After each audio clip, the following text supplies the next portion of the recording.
Welcome to our third monthly deals meetup. We hope you guys get some experience out of this. We hope some of you guys make some money out of this, right? I mean, that's why we're all here. We're all here to frankly, we're all here to make deals. And so just like I've done before in months past, I want to get an idea of who's in the room. So I'm going to kind of ask a series of questions. You guys answer, right? Hang on 1 second. We're going to get the music off. Oh, yeah. Do we have music on through the speaker? Yep. Oh, it's the Places music? Oh, okay. We'll get it off. Okay, thanks. So All right, keep going. Music off. All right. It's Virginia. Somebody's got it. All right. So obviously you guys have your name tags. You've got little color coded badges. And so one of the things I want to do is, if you're a wholesaler, raise your hand. Guess we're for everything. 1, 2, 3. Who else? Who else? Back there. I don't see your hand. 5. Okay. Guys, if you're a fix and flipper, these guys that have raised their hands, you want to make sure that you talk to them. Okay.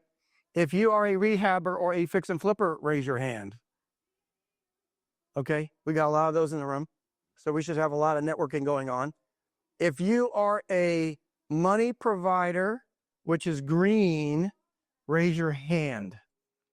And I want to give a couple of shout outs here for money providers. Ben in the front is a DSCR lender. He's also a normal mortgage person. Connor back there is Washington Capital Partners. And so he's another one of the hard money lender, similar to us. Who else is new into the hard money space? You're a broker, right? He's a broker. You guys are a direct lender. You broker stuff out too? Yeah, we have. So if you guys are looking for money, you want the greens, right? Title companies, raise your hand.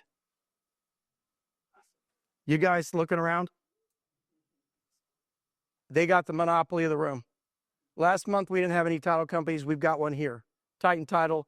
That's Sarah. She owns it. All right. So if you guys want to close your investment deals, okay. Contractors, raise your hand.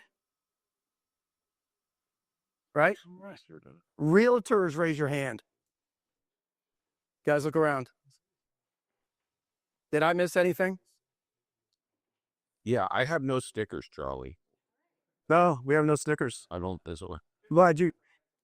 No. Clear Sky Education students, raise your hand. We got about 15 of those guys. Now. Huh?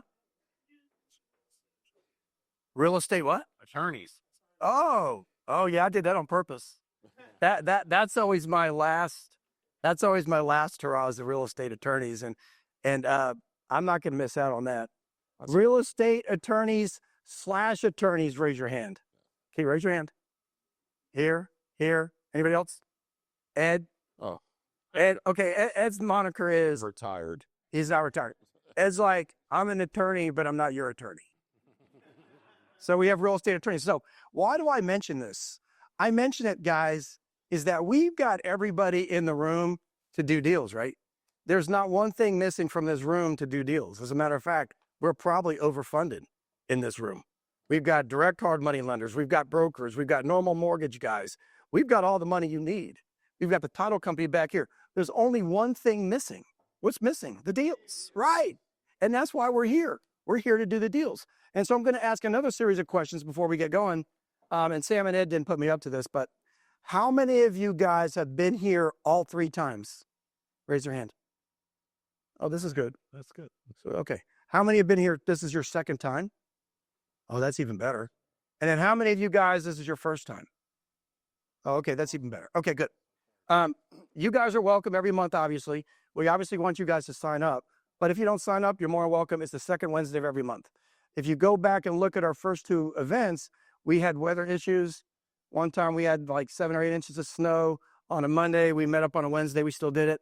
Last month we had to cancel because of the weather, but we moved it a week. So we were off schedule. Now we're finally back on schedule. So if you guys don't sign up, you guys are always welcome. Also, too, give us feedback, what you like, what you don't like. This particular meetup, we're doing 2 different things that we haven't done before. Number one, we created a new thing on the agenda called the hot seat, where actually each month we want to put an investor on the hot seat. I'm going to ask questions about a real live deal that was done, and then you guys feel free to shoot questions too. So we're going to put an investor on the hot seat, one of you guys. Okay. The next thing that we're going to do this month is that we're also going to make this as interactive as possible. So out of the 7 deals that we're going to formally present, I think it's 2, 2, 2, and 1, 2 DC, 2 Virginia, 2 Marylands, and a South Carolina. On 3 of those deals, we're going to allow you guys to interactively vote and get your opinion on those deals. So you'll be able to scan a barcode and you'll be able to vote on 3 of the deals because we're kind of curious about your live feedback. Okay? All right. This is a new set of charts here. I don't know how this got in here, but this is our agenda.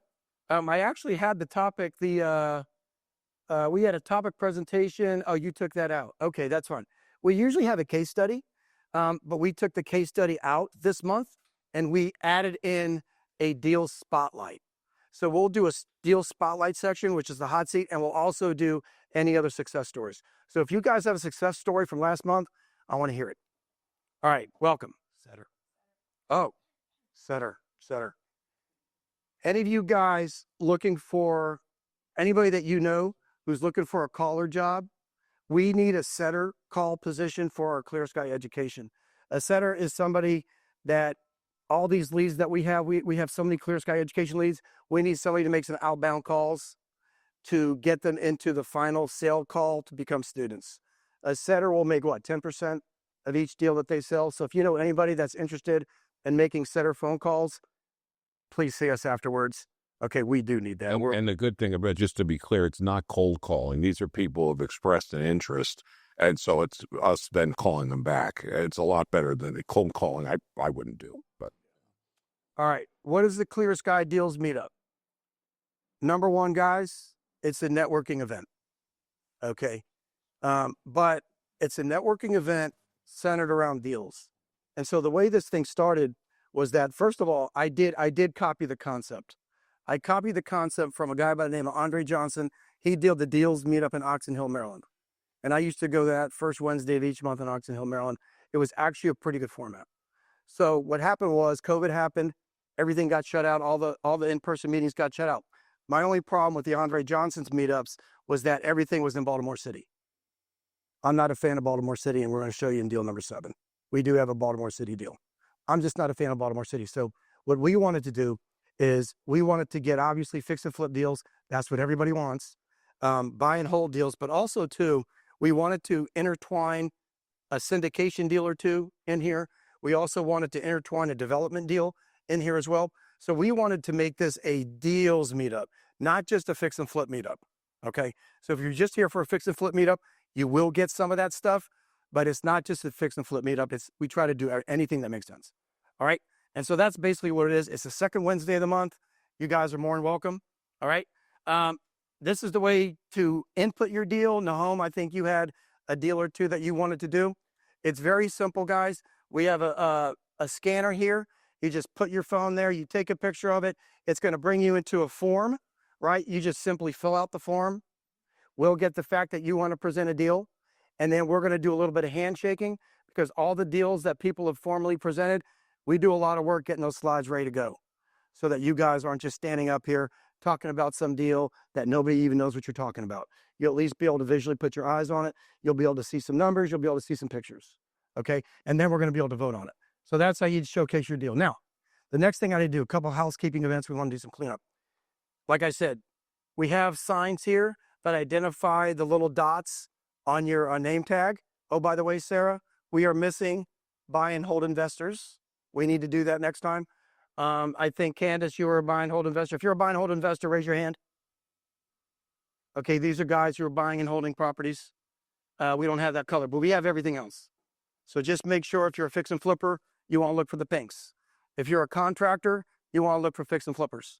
Okay, so that should help you guys network. All right. So what we did is we wrote a book, Shocker City, information alert, Clear Sky Education. That's why we're here. We're here to promote our education. We're here to promote our coaching and mentoring program. That's why we're here.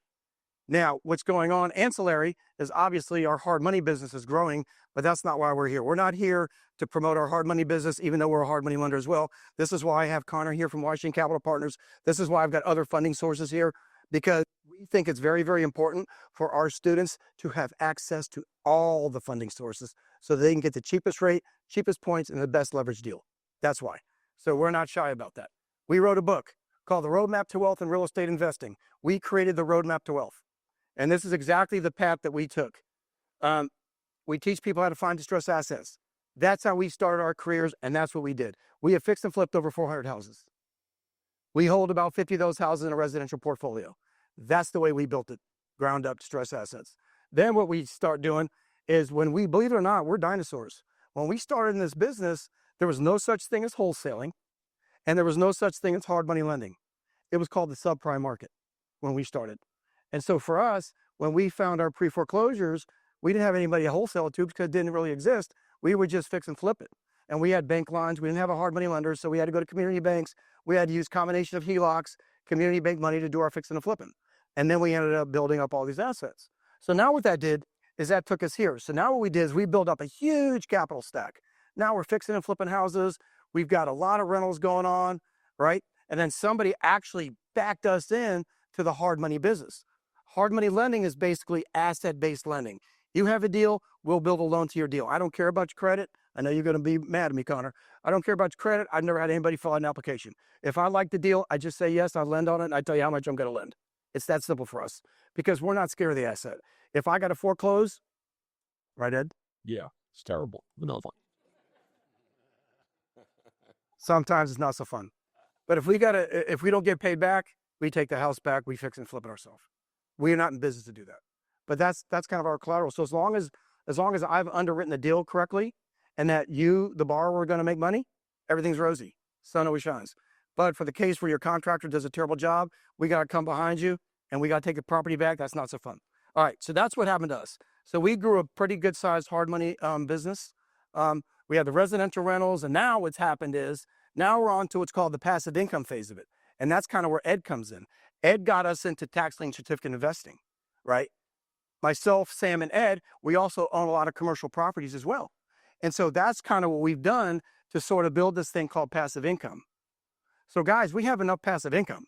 We don't need it, right? But the problem though is we're not passive income investors because we're still actively pursuing the passive income sides of things, and we're still managing our assets because we have not found anybody that we trust to manage our assets.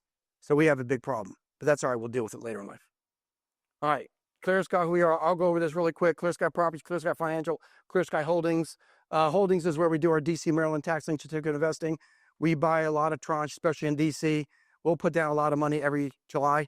Ed does a lot of research on that. Clear Sky Financial, we have about 40 million on the street. Washington Cap, how much did you do last year? 300 million last year? So they did about 300 million last year. We did about, even though we got 40 million on the street, we did about 50. So between us and them, we're almost got $500 million in this room, and plus the other funding sources. They direct lend on some of the stuff. We direct lend on everything. They also have a broker model, which works out fine too. So keep that in mind. Clear Sky Properties, we fix and flip about 1 or 2 houses a month. We have a big size residential portfolio. We own some commercial properties, and that's the book that we just wrote, Roadmap to Wealth. Okay. I don't want to cover me too much. Follow me on social media at Charlie Einsman. I got Sam here, Ed here. Let them introduce themselves. I got a pretty extensive resume. If you guys don't know who I am, just send me an email. I'll tell you who I am. Ed. I'm an angry lawyer who's trying to be a real estate investor. So, like many of our students, actually, really, this is, in all seriousness, a second career for me after having been a big firm lawyer, but it keeps sucking me back in with some of the interesting deals that we find and interesting problems. That's me. Well, let me ask you a question. That's going to cost you. It is. Okay. What courts are we in right now? Oh, gosh. We're in bankruptcy court. Several of them, yeah. We're in Maryland Appellate Court? Yeah, we have a Maryland appeal going. We've got, your standard evictions and foreclosures and all that stuff, and all the D.C., Maryland, and Virginia jurisdictions. That's about it, right? That's about active right now, yeah. We had been to the Fourth Circuit appellate court on something a while back. So yeah, We're going to federal appeals, Why? federal district court. federal district court. Why am I disclosing this to you guys? Why am I telling you this? This is not, it's a fun business, but it's not an easy business. The more deals that you do, and I'll full disclose, 10 to 12 for us, 10 to 12 loans a month. All right, so you go 12 times 12, it's 144 deals a year just on the loan side. Got a lot of rentals, got a lot of commercial properties. The more deals that you do, guys, you're gonna need attorneys. It's the way it goes. Don't be scared about it. We got to eat, Charlie. I mean, my friend. That eats. You got to eat afterwards. So you're going to need attorneys. So that's why the attorneys are very, very important. But you got to have good attorneys. You might need an eviction attorney. You might need a attorney who needs to be entered to the bankruptcy court. You know, there's just going to be problems that having your deals. You guys aren't going to do perfect deals every time. And so you just got to know how to deal with it. All right. Sam? So I started working with Charlie about 25 years ago at this point, and we were in a corporate setting, and I wanted a real estate brokerage license. I had been in real estate many years previously. So I got my broker's license, and we started in residential real estate, fixing and flipping and selling retail houses and building up our portfolio. And I was the broker of record. The little brokerage that I started, we merged together, and now we all own it. So I handle a lot of the transactions and the fix and flip ends and the employment ends of things and all the other ends. And we talk a lot in our education program about building teams. And I mean, you probably know enough about SRA that Charlie is large. You know, we all do each bit of everything, but Charlie is a lot of our deal finder. Sam, you know, executes on these deals to dispose of them in whatever way as a fix and flip or more complicated. And then when inevitably, you said, the more volume problems happen, even despite everybody's best efforts, and then I try to fix those problems or head them off in advance, which is even better. Yeah, that's the other thing too. What they're not saying is that there's two things about Sam that you guys have got to understand. And this is very important if you guys are trying to grow as real estate investors. Number one, you've got to have systems in place. Guys, we couldn't close 12 loans a month if I didn't have Sam's system in place called the mortgage office. All of our borrowers make their monthly payments online, right? Karen does all the back end stuff. Heather, raise your hand, Heather. Heather and Sam created our back office for our rental properties. All of our tenants, I think 49 out of 50 tenants, pay their rent online through Propertyware. Yeah. We've systematized everything. And so if it wasn't for Sam, We got another business that Heather managed that has is that right? 70 other tenants. So we have So- proselytized all of our businesses. If we didn't have them systematized like that, and we didn't have people running them on the back end, guys, we're running lean and mean. We are lean and mean. We've been lean and mean for how many years? 15 years? How long have you been with us? Yeah, 16 years. Yeah, 16 years. And so we also have another business that we absolutely love. This is my favorite business of all time. Somebody asked me the other day, they go, what is your favorite business? What's the favorite thing you like to do in real estate? And they were actually shocked at my answer. We own a truck yard by the City of Manassas Airport that we rent out spaces to trucks, semi-tractor trailers. It's heavy industrial. You have about 70 spaces, and we get paid monthly on those spaces. Now, because of Heather and Sam, they have this app called NetPark. Because we systematized everything, I could own a truck yard anywhere in the country. I can go buy myself an industrial piece of property off a highway somewhere. If I know there's a lot of semi-tractor truck, we can go ahead and grow and build a truck yard. And if it wasn't for that kind of stuff, the processes, we wouldn't be able to do that. So you guys have got to be thinking with your engineering processes on how you're going to grow and build your business and how you're going to offload all this stuff to technology where it makes sense. Okay? All right. That's kind of who we are on the education side. We've got 6 online courses. We have a coaching and mentoring program. If you guys are interested, we've got flyers around the room. Talk to some of our students. Our biggest, our bellwether course, though, is how to find distressed assets. Guys, that's how we grew our business. Fixed and flipped over 400 houses. Got a bunch of rentals. I was buying pre-foreclosures in 2004, 5, and 6 before the market crashed. And of all those houses that we bought, let's say we bought about 30 or 40 in that time frame, we kept about 6 as rentals, right? And so think about this. We've got 6 houses that we kept as rentals between 2004 and 2007, right? We bought them at 70 cents on the dollar, roughly. We got bank financing at 75% of that. So now we're in there at a 50% loan to value of the after repair value. What happened in 2008-9? Crashed. Market crashed so much that those 6 piddly rentals that we had a $500,000 capital call from our bank, Freedom Bank of Virginia. Was it Bergen Herbert or Freedom Bank? Bergen Herbert. It was from Bergen Herbert. We had to come up with $500,000 to realign these loans with the value of those properties. Ouch, right? All right, deal updates. Last month, who was here last month? Raise your hand. All right, so I want to cover some of these deals pretty quick. 4109 Old Mill Road, Curtis and Brandon, raise your hand. That's their deal. It's still out there. Price $420, but instead of a fix and flip, it's kind of more of a development deal. It's probably a tear down. It's on about almost 0.5 acres. It's zoned R2, so it's probably suited for a tear down. So that's still out there. Tom and Teresa presented 2 deals, a syndication. I think the money's still. Yeah, still need a little bit on that one. All right, so the Lehigh Valley one, do you know how much money you still need? I don't know. Couple $100,000? Yeah. Okay. And then the trailer park, how much you need for that? I think it's less, but maybe a couple $100,000. Okay. So he's got these whoopers. He closed already and got short-term loans. Okay. And then he has another little humper with 3. Oh, you're talking, okay, fine. So there's a little bit of money left on that. So if you guys are interested in syndications, passive income kind of deals, those are still out there. I don't know where Nate is. I don't think Nate came tonight. Nate's got the development deal in city of Fredericksburg. That seems like an okay deal. He had a pretty big capital raise, and so that's still available too if you guys are interested. I've got their numbers still on here. If you guys are interested and you don't have the slides, just give me a call. I'll give you his phone number. Let's see. Okay, now this is one of the ones that we presented from last month. This is the one on 608 60th Street.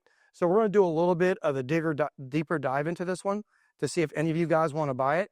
You guys can actually make $50,000, $60,000, $70,000 by just showing up tonight if you're interested in this deal, because we'll fund it, and I'm going to show you how we're going to fund it. 608 60th Street. It's a 3-bedroom, 1-bath house. We have the plans to make it into a 4-bedroom, 2-bath house. The after repair value is between $375,000 and $400,000. I'm going to show you guys comps so that you can see where it is. This is on the Washington, D.C., Maryland border. Okay. We got the plans in hand. It's REO. We own it. Undisclosed. That's the other thing too, guys. Whenever anybody in this forum presents a deal, we do not vet the actual numbers of the deal, but we vet the ownership of the deal. If you're a wholesaler, I vet the fact that you have control over it. If you're REO in it, like Connor and myself, Marcia Caps and us, we own it. There's other deals I'll be presented tonight where people have direct, either they're a sponsor, but they have direct input. So I know who has control over these deals. So we're just not making up deals, guys. I think Anthony's presenting the deal tonight. He's a sponsor on it. Teresa's presenting the deal tonight. She's the owner. Tien's presenting the deal tonight. She's the owner. I vet that out. You're not going to present a deal here, Mr. Nahum, if you don't have control over it. You better have control over it. You're not getting up here, okay? So you got to keep that in mind. You can have, as an attendee, you can have the utmost confidence that we know if somebody controls the deal or not. We're not going to vet the numbers though. That's for you to decide. All right, here are the comps. House Fairmont Heights, this one sold for $360, under contract. I got another one right around the corner, Fairmont Heights, that sold for $375 back in November before the spring hit. And then we got another one on L Street, Fairmont Heights, that sold for $385. So your ARV is between $375 and $400 in this. And so then the next thing that we're going to do, here's your floor plans, 4-bedroom, 2-bath. It's only 2 levels. So your renovation cost, I've got in there $150. It might go less than $150, but I'm very conservative on the renovation side. We're going to conserve on the higher side, so it could be lower than $150, but I've got $150 on it. And so floor plans are done. Plans are done. We've got them in hand, right? We do. We're going to have to stamp ones from the county within another couple weeks. So we'll have it. Yeah. We have plans to look at. And let's go ahead and just build a loan on how we would lend on this guy. If you were to buy it, I'm going to show you how much money you're going to make. So flip it over.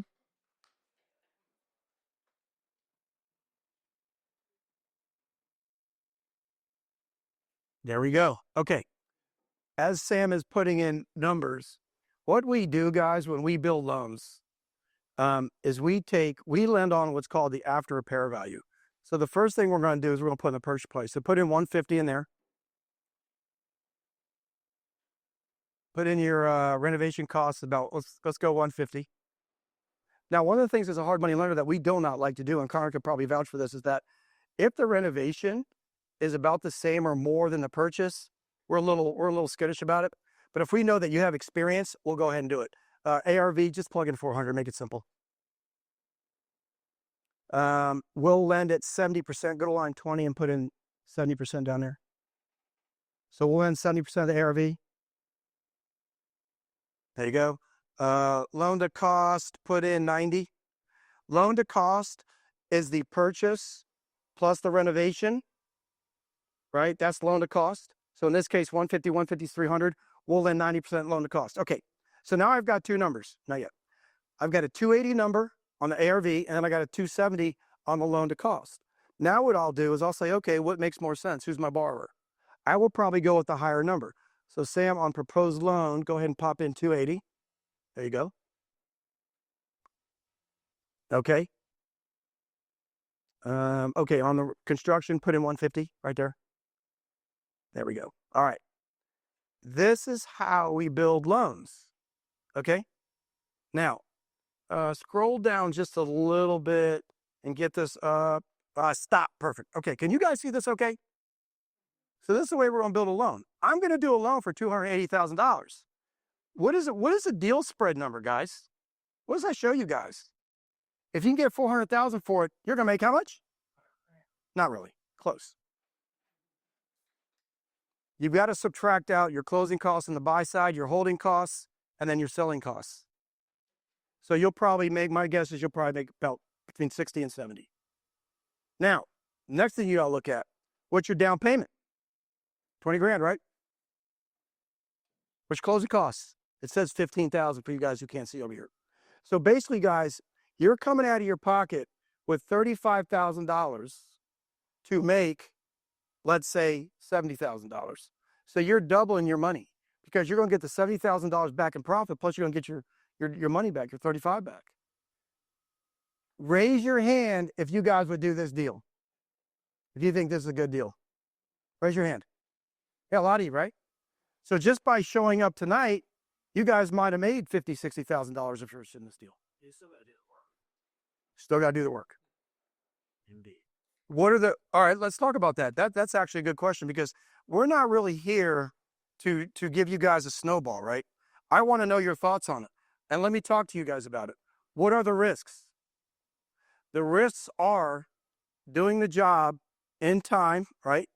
Under budget, in budget. That's the risk. You don't want to have your budget go sideways. For a $150,000 reno budget, I would factor in 10 to 15% overage. So if it's 150, it might turn into 180. What's the square footage on the house again? You know square footage? Not exactly, maybe. We got the plans. We'll send you the 500. Yeah, I think it's 1250 over 1250. It's 2,500. It's only a two-level house. It's not that hard of a renovation, but we put 150 in there just because we're conservative. What'd you say? There you go, 1470. Yeah, but that's not One level. That's not with the current plans though. The current plans are more than that. All right, you guys got it? So your risk is the contractor side. Your second risk is when you borrow from a hard money lender, it needs to probably be a 6-month loan or better. Because if it's not a 6-month loan, then your holding costs are going to go higher and higher and higher. We don't want to dance with you for more than 6 months, maybe 9 months, right? So you want to get this thing, you want to execute it. The quicker that you execute it, the more money you're going to make. So if you could be in and out of this guy in 4 months, you're going to make a lot more money if you're in and out in 6 months, right? And that's just the name of the game. So if you're good at executing, hard money is the way for you guys to go. And so that's basically how we build loans, and that's basically how we look at deals. Did I say anything about a credit check? Oh, I forgot that part. Did I say anything about you filling out an application? Oh, I forgot that part. No. What we really, really care about is we care about your contractor. Contractors, raise your hand. You got your contractors throughout the room. Jason is good at it too. He's not raising his hand, but he's a good manager of it. He knows what he's doing. He runs his trades. Mauricio, you're here? Oh, I see you, buddy. Raise your hand, Mauricio. Giovanni, Mauricio, all these guys, man. You got the contractors in the room, guys. Hell, they can do this work in their sleep. Giovanni, how much is the project you're working on in DC? Not you, the one you own, that one you're doing for Justin. What's the budget? 150. Right, it's going to be about 180. So he's doing big time. What's your biggest renovation project you got working on now, Maurice? 200. 180, 200. These guys are doing bigger residential projects. Now, if you're looking for a contractor who's doing 5, 6, 10-story buildings, this is the wrong place to be. They're not here. They're not going to be here. So, but we got enough contractors in here that are good. Or you got to flip me back. Question. So down at the closing cost, is that all of the hard money? Yep. And the title company fees. On the purchase, always. No, it's just the buying closing costs. It doesn't calculate your holding costs. It's using 5.5% as a plug. Yeah, and I just play with that. 5.5, 6, 4, 5, whatever. Depends on who the client is. Depends on how many points I'm going out. Like a deal like this for us, the loan would be 280. It would go out at probably 12% interest only, which is $2,800 a month plus 3 points. 5,400 plus 28. What's that? 7,200? No, 8,200, I think. Which 2,800 times 3, whatever the hell that is. That's the points. Yeah, about that. Yeah, when I hear, downside risk or whatever, I perk up because that's my area. And what's interesting about these deals versus one we just had experience with is what are your unknown variables? I mean, simple spreadsheet's good. Add as much detail as you can in your spreadsheet. When you do it, add all of those numbers. They're not that hard to figure out. Keep that spreadsheet and then you just reuse it. But it's always what's the unknown. So I think it may have been the other person with this where they didn't have the plans in hand. So that's a delay. It's out of your control. If you don't have a contractor who knows how to execute quickly on this type of deal, that's a problem. So the other thing is if you have access to something or it's a new build, it's relatively easier. What about the things you don't see that you can get hit with? So we, with all of our experience, came across one which had it look terrific as you'd expect, but had a terrible foundation. There was no way to find that under the circumstance of that deal. So you're always looking for those downside risks. So the general thought of overages, like I think Giovanni's one, had to do a good bit with HVAC ducting that had to be done differently than the plans. There's no way to anticipate that until you're in the project other than leaving contingencies. So eliminate variables, look at all the contingencies, and then maybe add a few more variables. So in addition to the work, that's why people say, wow, you can make 50, people outside this room can say, wow, $50,000 on a deal. That's, a year's salary for a regular. Well, yeah, but it's a lot of work and there's risk involved. And that's why, with great risk comes great responsibility, something like that, or reward. I mean, that's the idea. Yeah. So then the case study that we presented last month, and we're very, very experienced investors. We had a renovation budget where we thought it was going to be about 240, 250. It ran up to 3.25.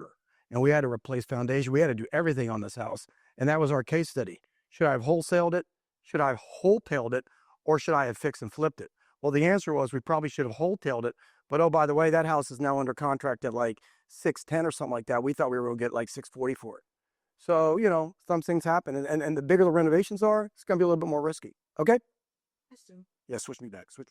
Yeah. For realtors in this room, or many of you guys know, if you do the flip and then you sell it, are you going to be needing to provide more support financially or incentives to purchasers at a lower price point, given the ruling about buyer commission? Like in, say, something like this. How has that been in there? Oh, I see. Are you talking about the commission law with the buyer agents? Yeah. Well, What have you guys seen? what I know, that's a good question. I'm going to ask realtors here in a second, but let me answer what I've seen. What I have seen is that ruling is going to put a downward pressure on commissions, because what it's doing is it's putting the onus on the buyer to pay the buyer broker. So when you do a listing agreement, you just charge the seller your commission to list and sell the house. Used to be 5%, in Virginia, 2.5%, right? Now I see a lot of folks charging sellers only 2%. So that's going down. And then how about the buyer agent? How are you doing on the buyer agent side? Yeah, I mean, you're probably seeing that because in Virginia, your price point higher. Now we're still seeing 2.5 and a request for the seller to pay it. Right. Because your market's different. Yeah, we haven't seen any change typically. Not yet. Okay. But when there's multiple bid situations, Right. we will start to see. That's right. So it's a little different now. Yeah, it's different. Well, not only is it different in Maryland, which you have to understand, it's different in DC, Maryland, and Virginia because and we're going to talk about this when we cover this topic of the day, is that it's all based on the inventory. Like you said, it all depends on what you're doing. Like in Virginia, you want to be a listing agent because the market's still pretty hot. PG County, maybe the market's not so hot. DC, in certain areas, the market sucks. Well, I mean, like in that price point, that's still expensive house, don't get me wrong.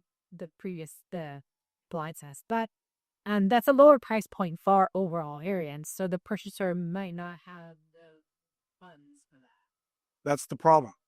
When the government, excuse my French, I got a lawyer here. When the government wakes the hell up and they understand that this commission ruling is putting the VAs at a disadvantage, then they're going to do something about it. Because the VAs, the veterans, VA loans, veterans, the veterans and the FHA buyers are at a huge disadvantage. Because why do they need an FHA loan? Why do veterans need a VA loan? Because they want to get 100% financing because they don't come up with that much money as a down payment. Now you're going to make a veteran pay a buyer agent 2.5%, 3%? Come on, that's bullshit. So the government's going to have to wake the hell up. Yeah, but Let's face it. also be a fee on any you sell that you have to think of that. If it's a lower price, point, I think the purchaser doesn't have on that board. What? Just Stay tuned. All right, next thing, spotlight success stories. So we want to put a little different flair on this, guys. And so we're going to bring up somebody. Charlie, I need a mic. Where's the mic? You got it? TN, take your seat. So what we're going to do, guys, if you guys like this segment, every month, and you guys can volunteer yourself, or I can volunteer you. If you don't mind, we're going to put in a hot seat. So what we're going to do is we're going to talk about an actual fix and flip that TN did where she made money. And I'm going to ask her a bunch of questions. And then when I'm done asking her questions, you guys feel free to ask as well. All right, you ready? Oh, you putting her there? Okay. All right. So here's the deal, guys. And the other thing that you guys have to understand is anything that we talk about, these are real life deals, guys. This isn't some made up fiction. This is really what happened. So we have a deal here. You go ahead and talk about your deal, and then I'll ask you some questions. Okay, so Who are you? Oh, hi everyone. Sorry. I'm Tian. I do fix and flips. Have a sub 2, buy and holds, wholesale, wholesale. And I'm also a realtor. And I just quit my W-2, so yay. Yeah. So about this deal, so this was a pre-foreclosure, and we closed in about a week, used Clear Sky Financial to fund the deal. Never went inside, actually just drove by it and was like, okay, this is probably a hoarder home. He doesn't want me in there. It doesn't matter if you get it at the right point, at the right price. It doesn't matter what the home is really like inside. So at least that's my approach, especially in Fairfax County. Anyways, we closed in about a week, and Clear Sky, like I said, funded the deal. We got to work on it. Do you want me to slow down? You're good. Okay. Yeah, we got to, my contractors got to work on it. We finished it in about 4 months. It was supposed to be done in 2.5. It's a townhome, not that big, but we did finish out the basement, added a bathroom. It was a full gut renovation, and bought it for 400. I think it was 415. So I got a loan from Clear Sky for 435. Only ended up using 415 of it because 20K was construction with a small construction. Yeah. Okay, so in this life, what we're trying to do, right? 4Fs. Find it, fund it, fix it, flip it, right? And she kind of addressed a couple things. How did you find it? Let's talk about that first. How'd you find it? So I found it as a pre-foreclosure. I don't even know what that means. What does that mean? A pre-foreclosure is, so obviously I'm sure a lot of people know what that is, but you are falling behind your payments. Then the foreclosing attorney puts out, well, first you have a substitute trustee filing, and then from there the foreclosing attorney ends up making that public if the homeowner still doesn't catch up on their loan. So you can find these foreclosures and see if someone. So this property had an auction date. It did, Do yeah. you remember when the auction date was? I will never forget it. All right. When was it? October 18th. Yeah. Okay. So it was advertised in the paper, Might have been the 16th. I'm sorry. whatever it is. October 16th, fine. When did the owner contact you in relation to that October 16th? He contacted me on October 8th. Okay. So we have 8 days. Not only that, we have 8 days to get it under contract and to close it. All right. Then what happened? You got under contract. Yep. So we got it under contract and we closed the day before the auction. Actually, we closed on 2 of them that day. Both had the exact same auction date, ratified on the contracts on the same day, which happened to be, I think, the 10th of October. They actually called me the same day. We ratified, happened to be a couple days later on both of them. And then we closed on both of them the day before the sale, stopped both sales for both houses. They happen to be a mile from each other in Fairfax. Okay. So that's good. That's how she found it. Pretty good, right? So then the funding side comes in. And so she just basically got a straight hard money loan, asset-based loan. We lent her a little bit more than the purchase price because I think you sold it for what, $775? I think my ARV at the time was only $700. I think it was 675. Oh, okay. Because we actually broke the record in the neighborhood. The average in that neighborhood was around like 680. So we sold it for almost 90K more. Okay, so dummy me. I said it was worth 675. But Connor, let me ask you a question.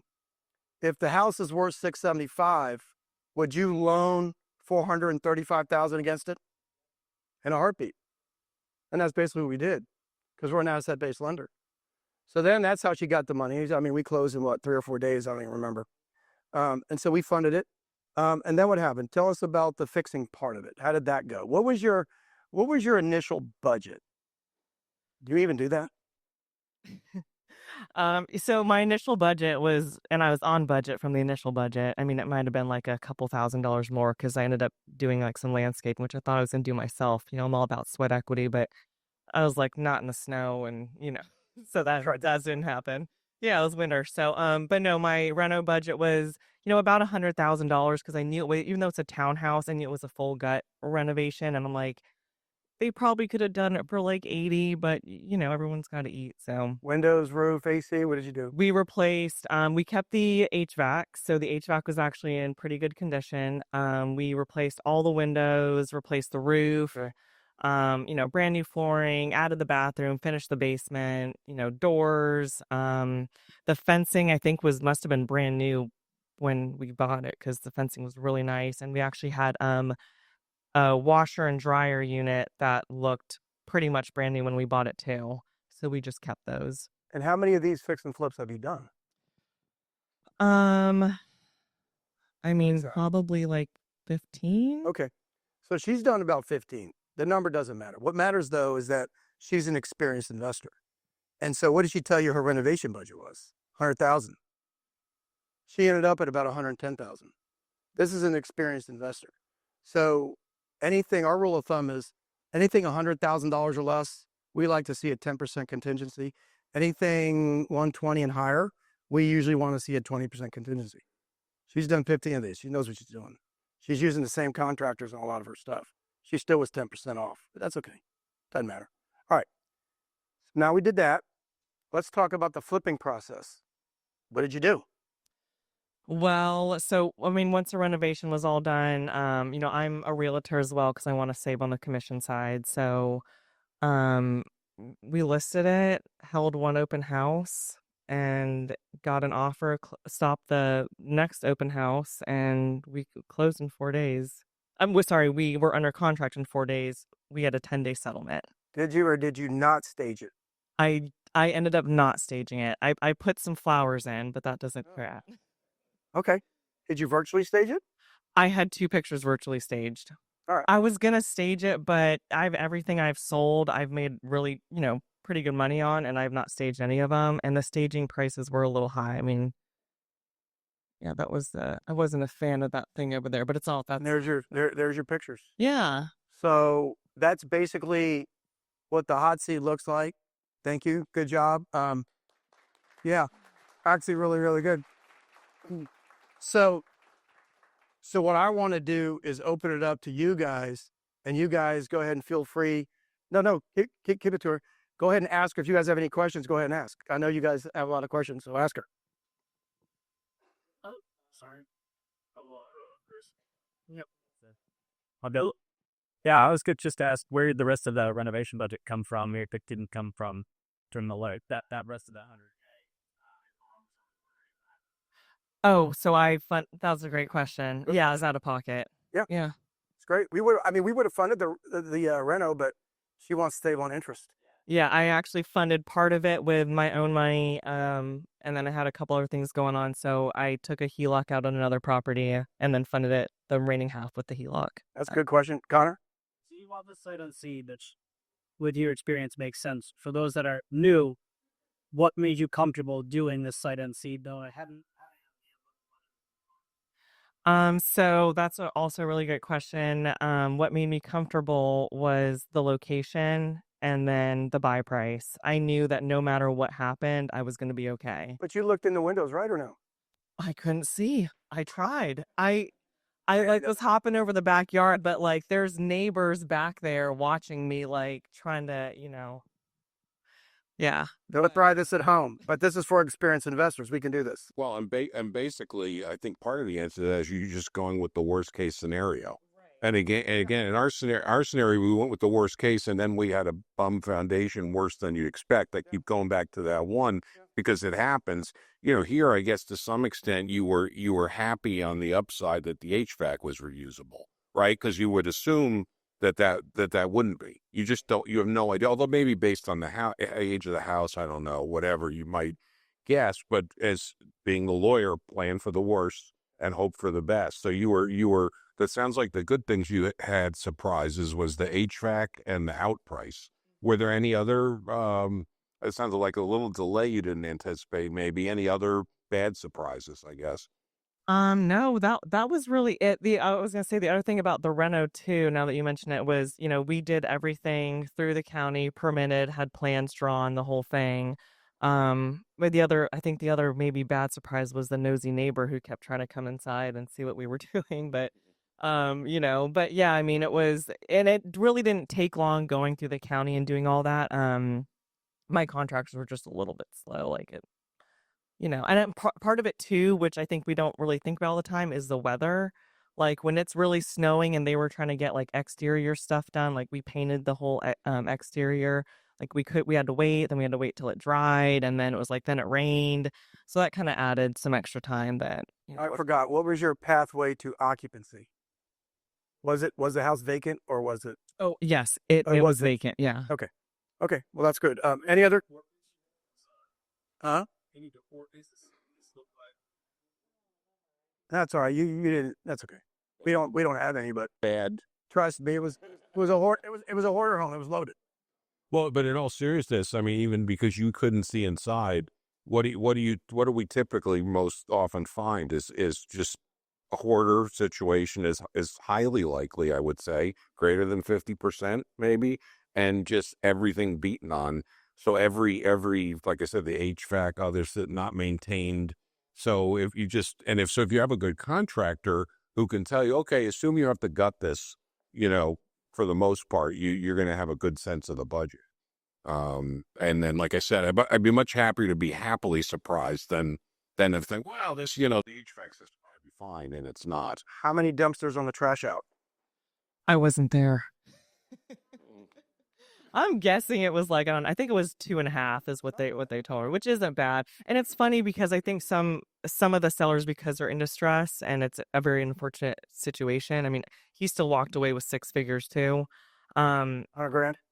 130, yeah. So he was really happy we stopped the sale. We were one of the only ones who would stop it in Win-win. the short amount of time. But, it was bad, but sometimes they tend to be so hard on themselves about like, oh, it's so bad. It's like, no, don't worry. I've seen poop on the floor. Like, it's fine. I can walk through. They just won't let you in because they, Don't give many head. Good. All right. Any other questions? Oh, we got a lot. Holy smokes. This is good. Curtis?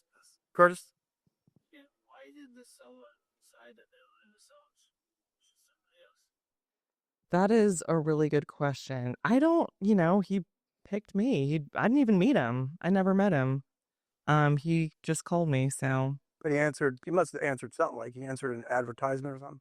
Yeah, just, postcards and things like that. I mean, I will say when I bought the house and finally checked the mail, there was like 30 plus other people in there. So He called your son. Well, that's the He called your phone. Did you have to? Did you have to leave a message? he did. Yeah, I was at the barn and I was on my horse and all of a sudden I'm like, oh, I better call this guy back. He's probably not going to answer. I probably just lost it.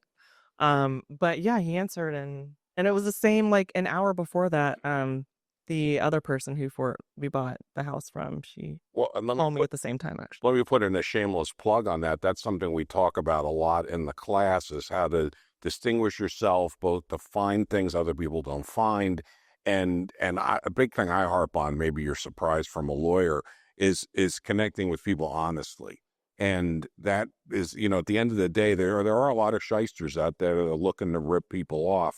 Our method is try to help people and to where, like you said, this guy had 130,000 versus 0 is a good resolution for him. And so that's the way to do it. But it's a real art form, and we learn from Tien, we learn from the other students. We talk about some of those experiences, and it unfortunately it's a little bit of an art to do that. No, you have a question. Oh, you got a question? I did guess. How did the negotiations go when you did call? When he did call? I basically just asked him about the property and he let me know kind of what it was like inside and I kind of know these areas. I mean, I know like a townhouse in this area, Fairfax, generally what it's going to go for. So I wasn't too worried about doing any sort of research and getting off the phone with him, then getting back to him. I just kind of knew. Yeah, but you knew the title, right? I did not. Oh, you did not know the title. No, I didn't. I don't have access to Fairfax land records, so I couldn't. And I also didn't just reach out to a title.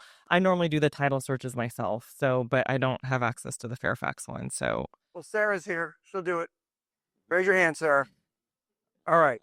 Any other question? Last question over here, because we got to move on. I noticed you mentioned that you had one or bought 2 property, same cost. yeah. I don't know if you already answered this or not. However, do you know how your has come about these properties? Are you drawing through lists? Do you have someone always on the hive? It's me. I'm always on the hunt. So yeah. Do you ever reach out to attorneys themselves? How to get ahead of? I mean, like I said, I just quit my W-2, so I have more time to now kind of like span the net further to other people that may be able to help me find deals and get me to them before things like that happen, whether it's like a divorce attorney or somebody else in the circuit court. But yeah, it's just me looking for deals and it's a lot of work. You gotta, it's not that simple. You have to understand the levels of distress. Financial distress, conditional distress, emotional distress, and then family distress, death and divorce. So it's kind of a science. It's not just as simple as picking up a newspaper looking for a foreclosure ad. There's a lot more things that go into it, a lot more data things that we're not even going to really bring up here, but yeah. All right. Now, did you guys like this segment? You guys like this? Okay, well, we'll continue. All right. Thank you. Okay. Let's go back real quick. Any other success stories from last month that anybody else wants to raise their hand about? Okay, well, we'll do this. If this helps you guys and you actually hear from a live investor doing deals, then we'll continue to do it. Giovanni, you're going to be on the hot seat one time. We're going to bring Lauren up here. We'll bring anybody that wants to be on the hot seat. If it's a deal that I don't know about, just educate me on the deal before I throw you on the hot seat, okay? So we'll continue to do this, huh? That was good. Yeah, I like that. All right, now, next thing we're going to do is we're going to do a topic presentation really quick because I was told that I've got to be fast because I guess it's getting a little later than I thought. All right, and we're going to quickly talk about what everybody's worried about. We're going to talk about the government situation. We're going to talk about the economy, and I'm going to go really, really fast. Okay, let's talk about what's going on with the federal workers because there's been a lot of news of people scare their jobs, getting laid off. And I want you guys to understand the actual impact of what's going on in the federal government workforce and how it's not really impacting us. Okay. There's about 3 million people that work for the government nationwide. 2.4 million of those people are outside this area. I don't know if you guys knew that. 450,000 people roughly work in this area. Our population in DC Metro is about 6.3 million. Of those people, 110,000 got layoff and retirements. That's layoffs and retirements. 33,000 Doge layoffs so far. Estimated layoffs in the DC area, maybe 22,000. That's not that many folks, guys. So if you think that this is going to impact us, all the impact that this government policies have done have kind of already impacted us. The markets are different, but the markets aren't as bad as what the news is saying. So that's another reason why you guys come to these meetups, so that you can really, really get educated on really what's going on. And now for a contrarian opinion, which is, this is all exactly correct. How is that contrarian opinion? It's perception.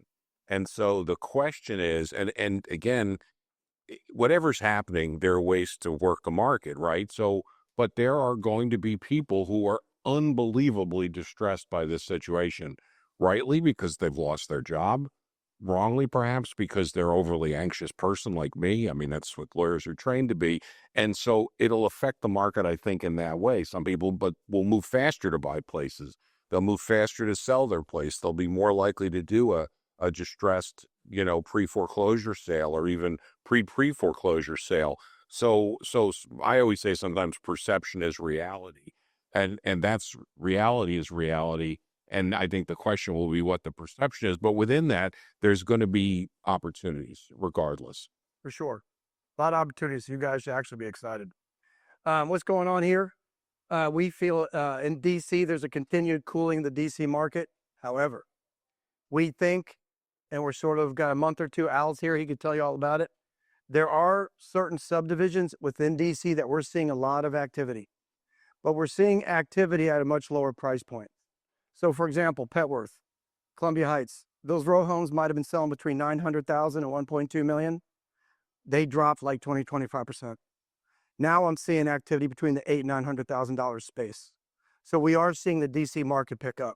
So where the prices were going down, now we're starting to see it level off. So we think there's going to be a lot of good buying opportunities in DC, because one of the biggest things that impacted DC was crime. They're going to have to take care of that crime. So you're going to have to keep an eye on that. The other thing that you got to look for in DC is the federal government. Are they going to take over DC? There's thoughts behind that. So keep an eye on the news. News came out today. The DC government has a budget shortfall of $1 billion with a B. These are things that you guys got to keep looking into, right? Keep analyzing. Now we'll go to the Virginia side. What's happening in Northern Virginia? Northern Virginia is slowing down a little bit.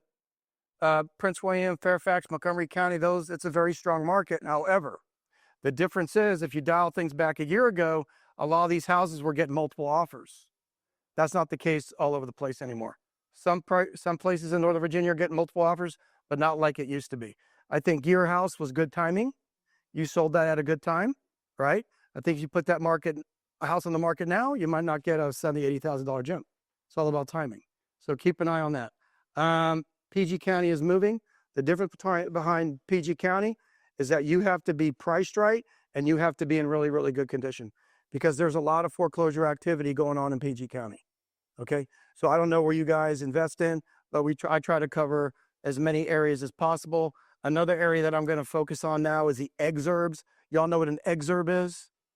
An exurb are the bigger surrounding areas like Front Royal, Shenandoah, all these further outlying counties. What's going on in those counties? Properties are staying on the market a little bit longer. Okay. So the exurbs, you got to keep an eye on the exurbs, because usually what happens in the exurbs, it kind of starts out and moves in. So if properties are sitting in the exurbs a little longer, that could be signs. And all we're ever doing in our life is we're looking for signs. Okay, the other thing that you guys got to keep an eye on, it's what I call the 3 I's, right? What are the 3 I's? Inflation, interest rates, and inventory. These are the 3 factors that drive any submarket in real estate. Number 1, inflation. Guys, I hate to say this, Inflation's not going down. It's going up. Why is it going up? The policies that are being passed, whether you like them or not, I don't care. Immigration's affecting labor prices. Tariffs are affecting material prices. Your renovation prices are going up. Okay? Keep an eye on that. Interest rates, what happens? When inflation is still going up, the one thing that they're not going to cut rates. So we don't anticipate any more rate cuts from now to the end of the year. As a matter of fact, we're at risk for rate increases, in my opinion. Okay? I think rates are going to increase. Okay, the next thing, inventory. Even if rates increase, if inventory numbers are still low like they are in Northern Virginia, you're still going to have a very healthy market. Now, remember, I said DC, we think, is at the very bottom of the curve. So DC is probably still going to be good too, because we think we're at the bottom of the pricing curve on normal row houses and houses. Now, if you're in the condo market in DC, I would be scared shitless. I would be nervous. Okay? So stay away from condos. But the thing that you got to do is you've got to look at the inventory levels at the subdivision level of whatever you're investing into. Okay? Now, residential investing, I'm going to compare it to the suburbs versus the city. Subdevelopment market, guys. What do I mean by that? What's a subdevelopment? It's a neighborhood. You've got to analyze the market at its most granular level, because some suburb in Northern Virginia is going to be different than a suburb in DC. You've got to analyze it from a neutral market, a bull market, and a bear market. What's the definition of a bull market? It's going up. Why are real estate prices going up? Because there's no inventory. There's more demand than inventory. Same thing with the bear market. You got certain things like condos in DC. There's a glut of active inventory in DC and condos. There's not enough buyers. Guess what happens to get your buyer? You got to reduce your price. That's a bear. Al, I see you shaking your head over there. I appreciate that. Al is one of the top agents in Washington, D.C. So if I'm saying something, he's shaking his head, I think you agree. I appreciate that. Thank you, sir. And then neutral. What's a neutral market? A neutral market is maybe it's a 3 or 4 month inventory supply. You got the same number of buyers out there. You got the under contracts. You got actives. You just have kind of a normal market. And so that's kind of a neutral market where properties are moving. So you really have got to educate yourself at the most granular level if you're going to be successful in this market. It's a turbulent market, but it's also a market to be successful in. Starting to see a rise in condo inventory in the DMV. I'm starting to see a rise in inventory in the exurbs. That's kind of these signs that you guys got to look at. That doesn't mean you stop investing. That just means you invest at a different level. That's all. You just got to make better buy decisions. That's all. No big deal. Avoid areas in the city where crime is on the rise. There's a website for you guys to look at. And if you're in the city, or even if you're in Maryland or Virginia, if you invest near a metro station, that's usually still a good investment. Don't care what the market's doing. Okay? So keep that in mind. These are our predictions. It's not in CNN. It's not on Wall Street Journal. It's for you guys to hear off the press. It's going to be a turbulent year, guys. What's going on out there? It's been going on for the last year or two in the investment space. There's been a lot of consolidations. There's a lot of realtors who are getting normal 9-to-5 jobs. There's a lot of mortgage guys, whether you're a broker, you're getting 9-to-5 jobs. You're getting spit out of the business. That's been going on for 2 years. I've seen a lot of wholesaler consolidation. All the big wholesalers, if you guys are on the Market Pro Home list, if you're on the Four Brothers, I don't even know where the hell Four Brothers is gone. If you're on, who else is out there? New Western, and you're on these other big lists, these guys, you're not seeing as much inventory from these guys. That's going to have to consolidate. They can't continue to spend $65,000, $70,000 a month in advertising because their deal flow is limited. You're going to see more consolidation there. Also, too, hard money lenders. We're consolidating. Only the big girls on the block, the people that you guys like, are staying in business. We know a lot of hard money lenders who are out of business, who are struggling. So we're seeing a lot of consolidation in the private lending space. So keep your eye on that. I don't know what Ed or Sam thinks. I don't think government's going to drop rates this year. As a matter of fact, they're probably going to raise them. Something for you guys to understand and think about. In Northern Virginia, price will rise at a small percentage. We're not getting escalating contracts as much, so prices are probably going to stay even, maybe go up a couple percentage points, we'll see. Cities will continue to struggle due to the workforce habits and crime. Now, the federal government is bringing people back. That's going to help D.C. I don't know if it's going to help San Francisco. I don't think it's going to help New York City. It's not going to help. We'll see.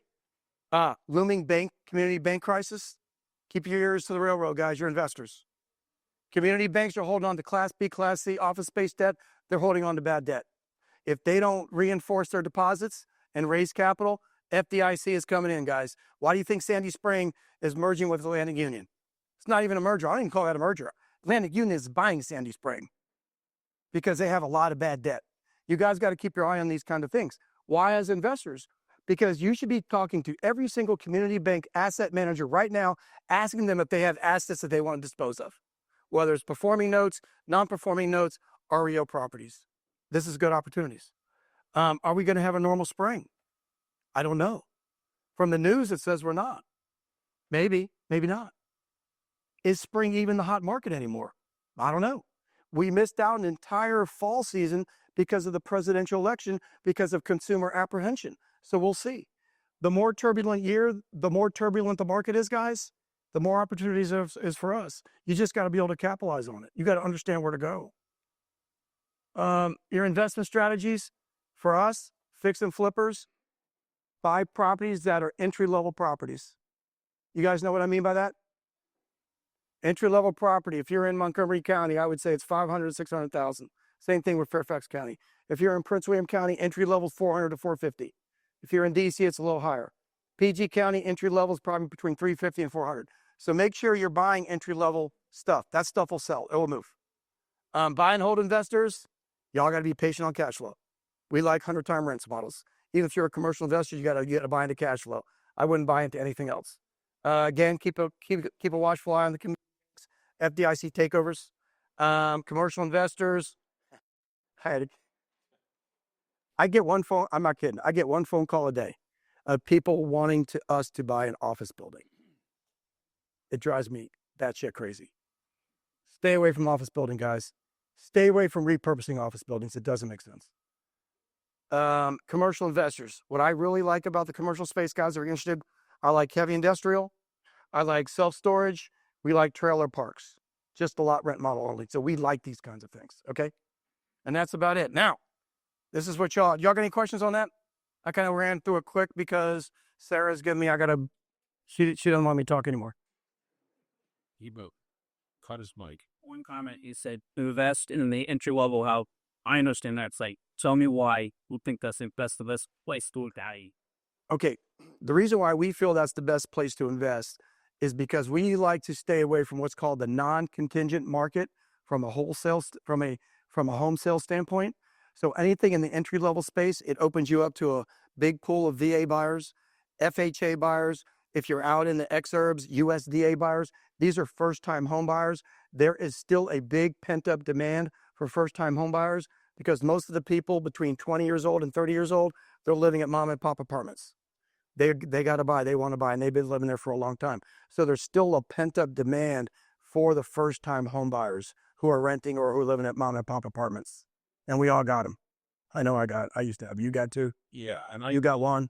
Yeah. And I know the entry level stuff I've always loved because if you're the lowest price on the market with a good property, or at least in that category, where else is somebody going to go? People have to live somewhere. And so you have entry level that people are trying to get into the house, but you also have the middle of the market where they're hurting. So they think, well, I'm going to draw back from that nicer property and go towards more of the bottom number. So I think you get compression at the low end of the market in bad times. In good times, people are stretching with interest rates. They're buying those big $1.5 million houses.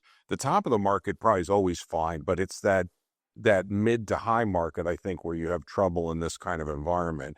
But the entry level, or, lower stuff, people have to live somewhere. All right.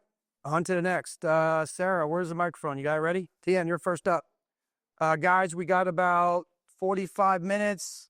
We've got 7 deals, 6-7 minutes a deal. All right, you're first. Get a clock. Okay, so I am presenting a house I just bought that it was a pre-foreclosure. We closed on it in 48 hours, and it is way too far for my contractors to go down to. It's a great property, 210 Jackson Avenue, New Market. That's in Shenandoah County. It's right off 81. It's an all brick rambler, walkout level basement. It's a 4-2, 2,750 square feet. It's got a partially finished basement. There's about 600 square feet that's not finished. So if you finish that, you get about 3,300 square feet. There's a bathroom, that's a third bathroom that's partially finished, and then a fifth bedroom potential. So you just got to put an egress window, but it's a walkout level basement. It's got two garages, one up top, and you can drive around back, and there's a separate garage in the back. I'm asking 265 for it. The repair's really low. So what you have to understand about the Shenandoah County area and this particular new market, like town, is that people aren't looking for this sort of LVP. They're not looking for all the really fancy stuff you would do in Fairfax County. So the property already has, like, the kitchen's been recently remodeled. It's got LVP and hardwood upstairs. The windows are like 5 to 7 years old. They were all replaced about 5 to 7 years ago. Roof is like 12 years old. HVAC does need to be replaced. But yeah, it's a great property. Comps are, if you kept it as a 4.2, about 375. Here are some of the comps. This one, these are all within like a mile of the house. This one sold for, and maybe a mile and a half or something. That's approximate. But this one sold for 450 in October 2024. It was all original for the 1980s. Literally blue carpet and wallpaper everywhere. This one sold for 365, slightly smaller, doesn't have a garage, and garages are kind of big out there. I mean, I think garages are big kind of anywhere, but more so out there. You're not in Fairfax with a townhouse that doesn't have a garage. No one cares. And then here, this is another house that's also a great comp. This one sold in August, which was pretty impressive because summertime, slow. 2024 was an election year, which makes it extra slow. So yeah, and this is the inside. So you can see, you got stainless steel appliances. You can paint those cabinets or just keep them as is. You have LVP flooring. Obviously, the master bath needs to be redone. This was a leak that Lisbon fixed from that master bath. So you could just, you could take those ceiling tiles and actually make the ceiling higher in the basin if you wanted to, or just replace them. This is the rough-in for the third bathroom down there. Then you've got a little breakfast. So it's like an eat-in kitchen area there. That's a breakfast area that walks out to the deck. It does have an above-ground pool. So the good thing about it being above ground is you could just drain it and get rid of everything, or you could just fix the filter on there and keep it. There are the details here. Email address, phone number. Oh, really, really quick. It's on public sewer and water, which is fantastic for this area. That's actually one of the only reasons why I'm going to get this thing, because public sewer and water. So you don't have to worry about septic, well, and it would be a great rental property. So if there's anyone here who buys and holds, it would be a great rental property or a great flip. If you were to flip it, my recommendation, you've got contractors out there. Like I said, mine are not driving out there unless they're going to mark me up like another 30 to 40%. But if you have contractors out there, I highly recommend them finishing the fifth bedroom. And obviously, they would obviously finish the third bathroom.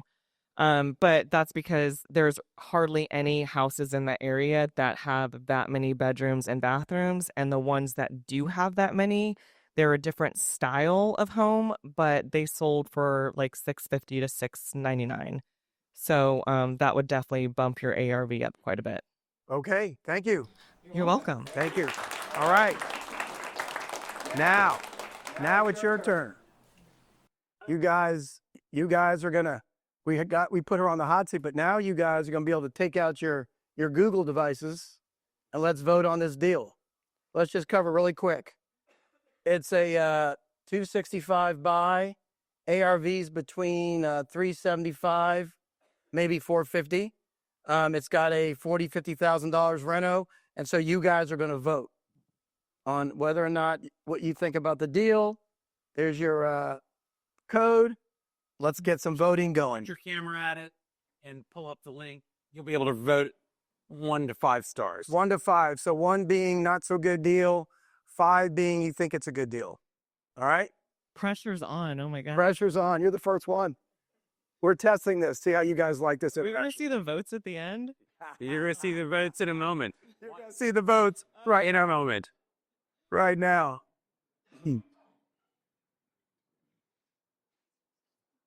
What are you doing? You guys good? Easy, hard? Have you guys voted? It's locked. Huh? Just You guys good? 5 out of 5. This is a great deal. There we go. Yeah, nice. There we go. Nobody said it was a bad deal. You guys thought it was a 4, so 39%. So the top two, oh, Steven's still voting. Okay, we're still going. This is awesome. So we've got 66%, which is 2/3, say it's not a bad deal. So that's good. Who just put a 3 at the... I'm just kidding. There you go. All right, so thank you. Thank you. Okay, really quick. If anyone's interested, I have my business card, so you can come meet me afterwards. Yes, meet her afterwards. There you go. All right, who's next? We're gonna do that. We're gonna do that on 3 deals. So, Chris, you're up next. Into the mic. Cool. Can you guys hear me? Okay. My name's Chris. I'm a realtor with Samson Properties. I'm also one of Charlie's students, Charlie, Sam, and Ed. This is Nick. He's actually the owner of the project we're presenting. And We're also physical trainers too. We teach people how to lift weights. yeah. So what we got here is it's a tear down rebuild in Linden, Virginia, residential. It's on about 1 acre. He's asking for about $145,000. County permits approved, plans approved, everything's done. It's just basically ready to tear down and rebuild now. What county? We're in Warren County. Warren County. Okay. Yep. Do we have the as is, how it looks? Yep. ARV between 6 and 700. Yep. ARV between, I would say closer to 700, maybe 725. What's the product type? What would you call that build? custom single family. Custom single family. Is it square footage? 4,000. 4,000. 4,000. Okay. 4,000. Yep. So just a little bit of notes about the property. It's a cleared 1 acre lot, all usable space. 4-bedroom limited occupancy. Need to have the well drilled, right? But the permits are approved for that. Permits are approved for the well. And you got a 4-bedroom perk. Okay. 4-bedroom perk. Yep. Okay. Engineers signed off on the foundation. Permits, we got permits approved, demo approved, building permits approved, electrical, everything's ready to go. It's pretty much just start building. So this is shovel ready. Yeah, shovel ready. Okay. Yeah. So this is a current property, and then that's the renderings on what it could look like if you follow the plans that he put together. Now, is that a 2-level house? Oh yeah, 2 levels. Got a partial basement and then a Partial. way with a detached with a bonus room above this, Okay. or the attached. Sorry. I think that's all. Yes. Okay. Good. Any questions from you guys? Was it cleared? Did you say no? It has to be cleared. It is cleared. Okay. That's going. Al, question? It's not a demo. Oh no, it's not demo. It's not demo. Yeah, still needs to be demo. Sorry, just as a point of clarification, what square footage and cost to construct is there? Was it constructed? Yeah. Well, we haven't built it. Well, I know, but What will it? Dollar per square foot. You got an idea? Probably 150. Okay. 175. Okay. So what is it? Right now, not it. You'll up the. Yeah, for the renter, it's gonna be roughly 4,000. So 4,000 times 150.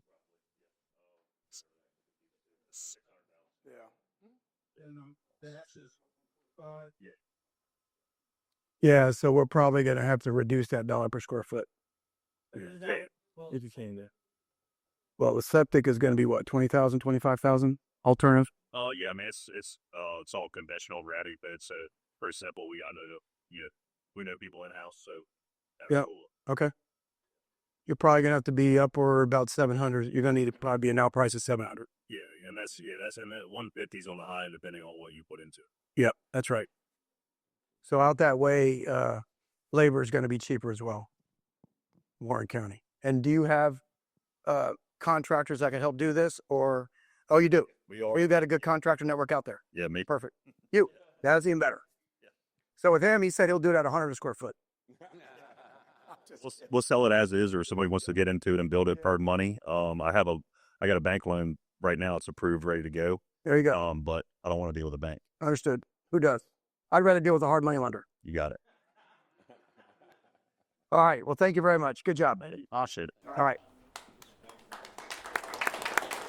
Okay. Ken. Is Ken here? Ken is here.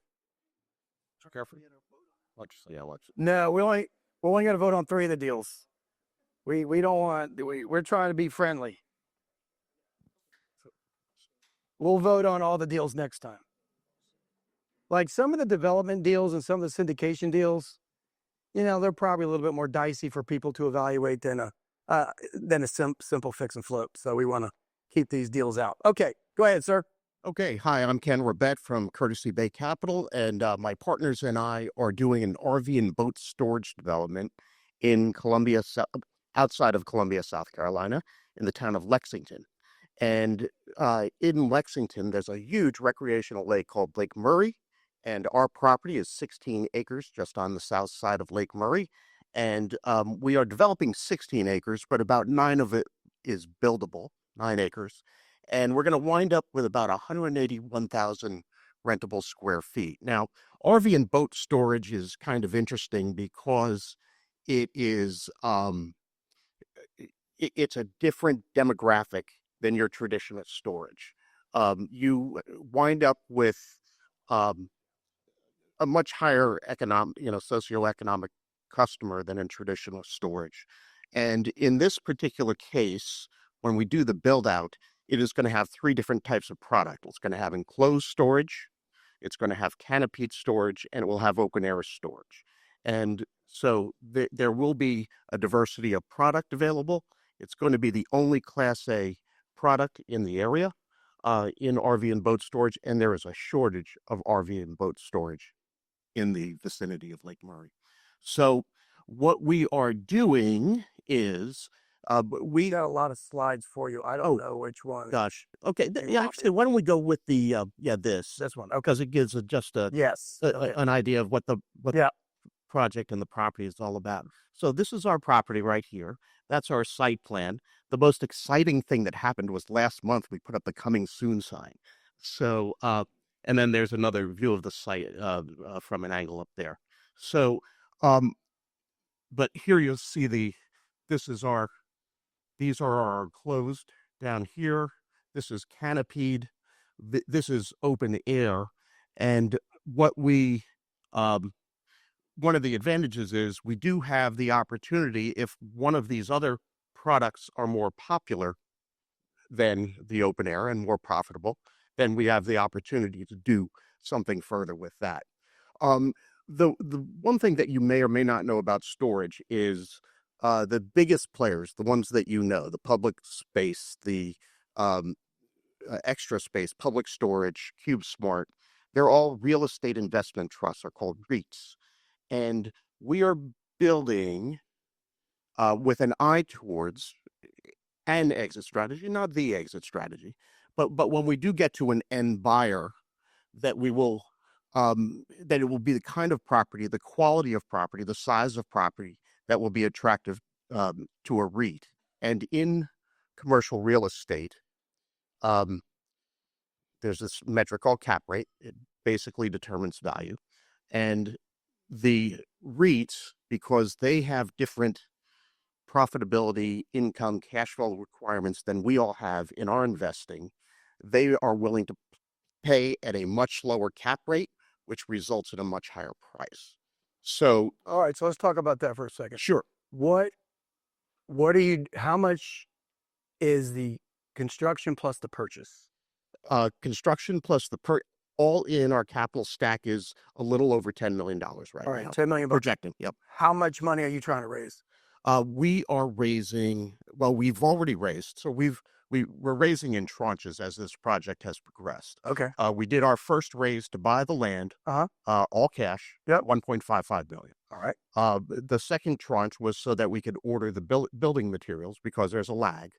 And so we ordered the building materials. And so we did a second raise for that. And now we're fully permitted. Where we own the property outright. We're actually tomorrow we're closing on the construction loan, which is how much? 2 million, 3 million? The construction loan is $6 million. 6 million. Yeah. Okay. Yeah. Which is a loan to cost of under 60%. That's good. And then, so then, how much extra money do you need now? So we've raised 2 and we're raising 3. You need 3 more million. Yep. Okay. Yep. So he needs $3 more million. Is it set up as a syndication? It is. Now it's a 506C syndication. That means only accredited investors only. Correct. Okay. Correct. Yeah, we. That means. Yeah, and that's why I can talk to you in this forum about this deal. Sure. Yeah. Okay. Um. Now let's talk a little bit about what does your income side look like? So the income side is. I didn't see that in here. Okay. Is there another chart where it's at, but not. And Is it in here? Not really, because Okay, let's talk well, actually, it is kind of, but Okay. so we do actually have two um investment opportunities. One is an income only opportunity, which is paid immediately. In development, there is no cash flow. Yeah, right. So for people who make an equity investment, they're really in it for the equity, although they will have a 7% preferred return. There's a 7% pref. 7% pref, which will kick in once the property starts cash flowing. All right, let's talk about the cash flow. How many spots for the RVs? How many spots for the boats? Yeah. So all in, what does it look like? yeah. So it's 500. Well, right now we have 563 units total on the plan. Okay. We are also going to be dedicating space. Now it's all about, you create net operating income through various sources. But one of the things we're going to do is we're going to have a dedicated area for locker storage, because that goes well with RV and boat storage. We're going to have climate controlled cigar and wine storage. Oh, wow. So we could have upwards of 730 to 800 rentable units once we factor all that in. We're going to have things like propane sales and nice. So yeah, it's really a great property. But again, just to go back to that, it's all a projection, of course, in this particular circumstance. But with our equity option, the A2 shares, it's a 20% projected average annual return. We're looking for an exit right now. Well, a sale or a refinance. So you would get your capital back late 28, early 29. The income shares, we start paying that immediately. So and then you make the investment, and then the next month you're getting a monthly all right, check. let's say we're maxed out. Mm-hmm. What do these things sell for from a cap rate basis? Right. So we are projecting the sale for that number at a 6.25% cap. That's pretty good. Yeah. If a REIT comes, they might pay more. They might pay more. They might go down to 5.5, maybe even 5 less. Yeah. Right. Yeah. Not bad. Yeah. And so just the minimum investment is $50,000. That could be from personal funds. That could be from an IRA. And we will allow you to allocate between. You don't have to go one or the other on the type of shares. So Ken's got his email up there. He's got his phone number. Accredited investors only. It's a C. So that means $1 million of net worth, not including your primary residence, $250 income last 3 years, $400 joint, and if you have financial licenses. That's the definition of accredited investors. If you're not accredited, they're not going to call. Okay. $1 million net worth. Yep. Primary. Other than your primary residence. Yep. So. Okay. Yep. So it's not a bad opportunity. So my only question is, if this works okay, how hard is it for me to come and buy property in this area and undercut you? Well, you're going to be way behind in the pipeline on flights. So we've got a head start on anybody else who wants to do this, like a 2-year head start. So somebody, not so much property scarcity; it's more the putting all this whole process together. That's right. Like your site plan approved. Yeah, and permitted, and yep, all of that. Actually, if you want to go back, which one to that overhead shot, yeah, right there. Yep. Okay. If you were to take out Google Maps on your phone, not on your laptop, interestingly enough, but if Google Maps on your phone, you'll see that this is now under construction as a housing development. This road right here, Highway 378, is the main road in and out of Lexington. 18,000 cars a day going past it. So it's in a growing area. It's in a great location, and Columbia, South Carolina is the state capital, 800 and 30,000 people in the MSA. All So right. And you'll stay after or not? You'll be here at the end. yeah, I'll stay as long as anyone. Okay. You got questions? Good.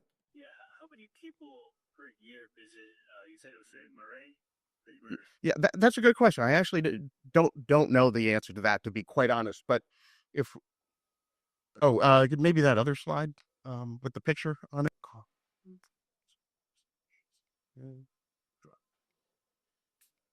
That's all. Oh, you know what? You took it from the. It didn't show you. You took a piece from the piece I sent you, but yeah.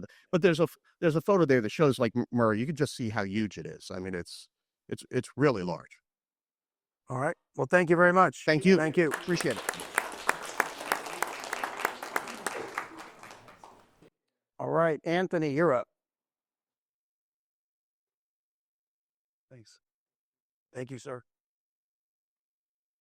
Yes. Hello, I'm Anthony McDuffie, and my company is Real Estate Wealth Investors, and we have a project here. It's in Pocomoke, Maryland, and we're building a community development. It consists of 56 residential properties to be built, 3 bedrooms, 2 baths. Right now, we're looking for $1.5 million for acquisition and land costs and permits and surveys. Renovation cost per house is $200,000. The after repair value, it's about actually the housing cost in there they're now up to about 320 to about 300,000 to about 325 now. It's in construction syndication, and my role as the advisor and consultant sponsor, I kind of like play across in all of those. Yes, sir. Next. All right. My theme here is the affordable housing crisis and how investors can benefit, because even though we do have a market and it's correcting or resetting or transition or whatever you want to call it, it's going to be beneficial over the next few years. Next slide, please. And this is just a pro forma here, profit and loss. Just in the first year of 25, it's going to be about getting the permits, getting the surveys, and all of that. Those numbers there are projections there. But over the next 5 years, we are looking to acquire a large number of houses here, whether they are foreclosures, fix and flips, whether they're distressed properties. And next slide, because I know we're short on time here. Let's break it down again. The home sale prices are $275, and also we're working with the state to get some form of tax credits or some form of we're getting housing like grants to help fix the houses up and to help with the development costs. And not only that, they want us to come to the table with them once we get land control, so they can work with us on giving us money for infrastructure to putting in the pipes and all of that. The average bill for a house is about 120 days, marketing costs and assignment fees and all of that, because we are working on other deals and stuff like that with other investors. Next slide, please. Oh, okay, yeah. All right. That's your site plan, right? Yeah, this is the site plan. Okay, this is the site plan. We're looking to do it in 5 phases here. The total retail value of this project is about $14 million. It's 26 acres, and we're looking to do 56 single-family homes, but also we're going to do some rent-to-own too. We do have a rent-to-own lender who's agreed to finance or to do mortgages on these rent-to-own properties as long as they're a sizable down payment. Next slide, please. Now, is this okay? You got. Okay, and this is the picture of the 26 acres, and right here it's the street, even though it's cut off, but it's actually as part of a community already. Next slide, please. And these are the examples. Yeah, these are the houses. They are about 1,200 square feet. One level houses? All one level. Okay. Is Yeah. it, are these going to be modulars or is it going to be sticks and brick?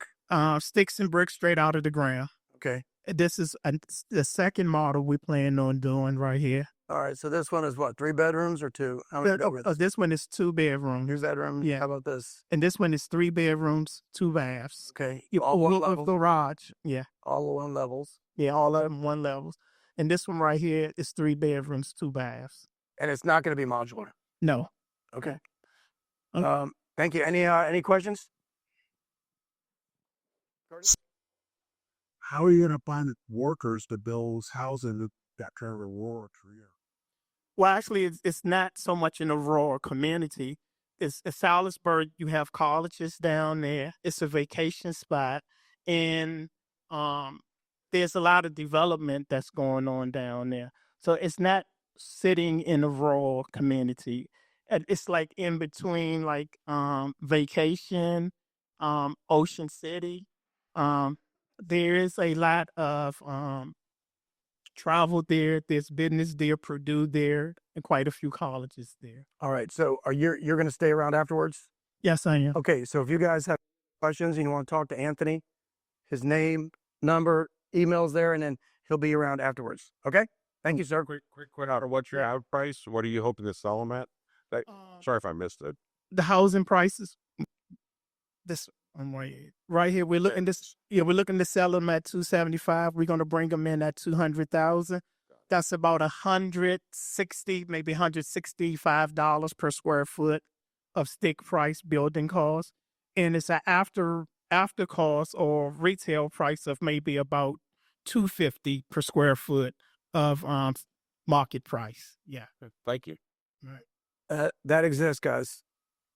There is a home affordability crisis. So if somebody can try and solve this problem, it's a hard problem to solve. And, All right. And we're in talk with the Salisbury Housing Community Development. They want to hear about it. Anything that's going to help them with their housing. Yeah, you also want to present it as a LIHTC deal too. Yeah, tax credit deal when you say LIHTC. LIHTC. Yeah. All right. All right. Got it. Okay. Thank you. Yeah. All right, who's up? Oh my God, how the hell am I up? Are you up? Well, you can pitch it. It's Oh Jesus, go ahead. how I end up getting. All right, I'll pitch. I was there today. Focus on the name and the email address and the phone number. I'll be here afterwards. Don't call me. We're a seller of this deal. 2814 Buena Vista Terrace, Southeast. Your favorite neighborhood? As if Paul was there too. Yeah. He checked out. It's a semi-detached house. If you guys don't know what a semi-detached house is, like a duplex. It's one side of a duplex. DC, they call it semi-detached. Virginia, they call it duplex. Asking price is $200,000. Reno costs $70,000. ARV is about $425,000. Deal type, it's a flip. We are the owner of it. Full disclosure, we got ownership of this property through DC tax lien certificate investing. We got quiet title to the property, so we're the owner. Yeah. All day and Sunday. Yep. We'll provide financing. These are some of the pictures. It's going to need, it's framed out. So when we deliver it, it's going to have a new roof, new windows, or windows that function and work, and siding around the back. So it's going to be watertight. And so you'll go in and you'll do your own interior renovation. Oh, I got. Any other questions on this?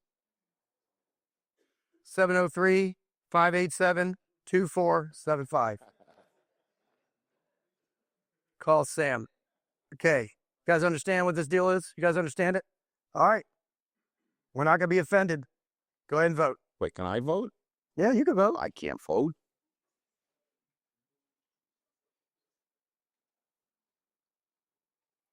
We will not be offended. The votes are coming. They're coming. This is fun. Well, Do you guys like this part of the meetup? It's cool? Yes, no, give or take? I like this interactive. It's good. Yeah. Don't say, but this thing. Oh.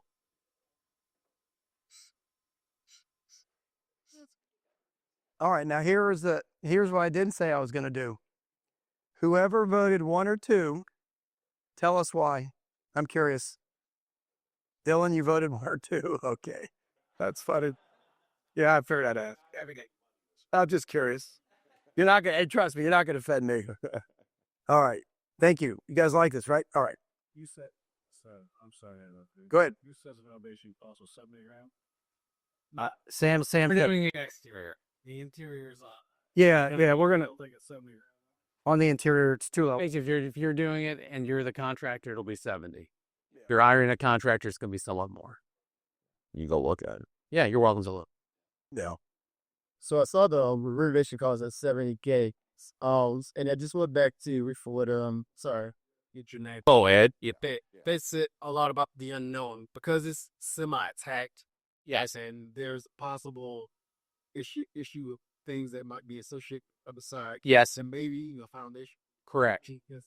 It's exposed. Yeah, you can go in there and review it and take pictures and bring, if you're a contractor, you can go with a contractor, what have you. You're welcome to anytime it's on a combo box. Which this is a very important. I mean, this is. I thought we were going to put 5 minutes. You had to buy it and walk away. But this is the different, assessment of Tien's deal where she's buying it sight unseen, but it's Fairfax and. She has experience with the numbers. Here, you can actually go inside and look. Yeah. And it, whether you're a contractor or not a contractor, who it fits is going to be the question. And so, like for us, for example, why are we selling it? We have a lot of other things to deal with. So a wholesale or a model like this, we can make the stuff look pretty outside, and you can do whatever you want inside. Yeah, but you have that ability to vet it yourself, rather than just relying on us or anybody else to say how great a deal is. Yeah, we would finance it. I mean, We're totally out of. Go ahead. We'd rather finance it to a contractor. Somebody's got their GC and their A license at DC, but we'll finance it. It's not a big deal. So it's in blight status now. That's why we're focused on the exterior and making sure that it's all watertight. So we can get it out of the tax blight status, so the next person who gets it doesn't have to attend to that, because that's a very expensive rate. So our goal is to be done with the blight removal this month, and then have the rate reset. Right. It'll reset to a Vega, but then if we put an MLS listing on there, it'll even reset. You get a permit too. Yeah, we'll set it to a normal tax rate. So no big deal. Yeah, for those who don't know DC, when you get a permit to start construction, they'll take it out of the vacant status and get it to a regular 1 status, which is the regular, or now it's 1A and 1B, but a regular number. So this is a 4. We're going to get it to a 3, which is better. And then as soon as there's a real permit pulled on it, it goes down to 1. So that ends the tax risk. No, it has a very low crawl space, but you couldn't consider it like a functional basement. You could store stuff in it. They have the old furnace in it, so something like this, water heater, but it's basically 2 levels. It's 2-level home. Yeah. So right now we're looking at a 3-bedroom, 2-bath. You could squeeze another bedroom in with a framing change. But we were just on site and decided not to change the framing. I missed the square. I thought I put the square footage in. I think it's 1346. Top 2 levels, 1346 square footage. Yeah. So just look up the tax records. Whatever the tax record says, it's pretty accurate. And And the other thing always with duplexes or something that's going to be higher than something that's lower in DC particularly, you can have neighbors and everything else. So the first thing we do the day that we got this is Sam, because he's the nice one, it's not me, goes and meets the neighbor, talks to him. Of course, as you would expect, a normal person is absolutely ecstatic and very cooperative. But that's the kind of thing for all you, if you don't know if the neighbor's crazy, that's a potential issue to watch out for. Very nice. Yeah. 703-587-2475. Next one. Wait a minute, where's Teresa? She's up here, right? Oh, Teresa's last. Oh my gosh. Okay. Yes, sir. Is a square foot by any chance? Ask the owner. Well, after you take a look at it, then we'll talk about it. Yeah. When you have a full understanding of it. Yeah. I mean, the answer is always a yes. Of course, it's flexible. Yeah. I'll speak for the owners. If you're financing with it, and we keep Yeah, moving. it's all flexible, guys. You know, at the end of the day, both sides are going to make money. You know, it's a win-win. So whatever the owner says is fine. 703-587-2475. All right. Next deal, I guess I'm going to present. And I want you to get your thing ready for the comps on this guy because I want to go a little bit in detail. I have a little bit of time, right? And then Very little. Teresa's up next. Okay. This is Michelle Van Allen. She's wholesaling this deal. Michelle is a client of ours on the hard money side. She's got control over the wholesale. I guess she couldn't make it tonight, so I'm going to present it. Address is 3121 Bel Air Road, Baltimore, Maryland, 21214. If you guys invest in Baltimore City, please know it street by street. If you don't know Baltimore City street by street, do not invest in Baltimore City. It's a row home, 4 bedrooms, 2 baths, price $70,000, renovation cost $90,000, ARV is $250,000. I told you guys before when we presented the 60th Street property that is a hard money lender.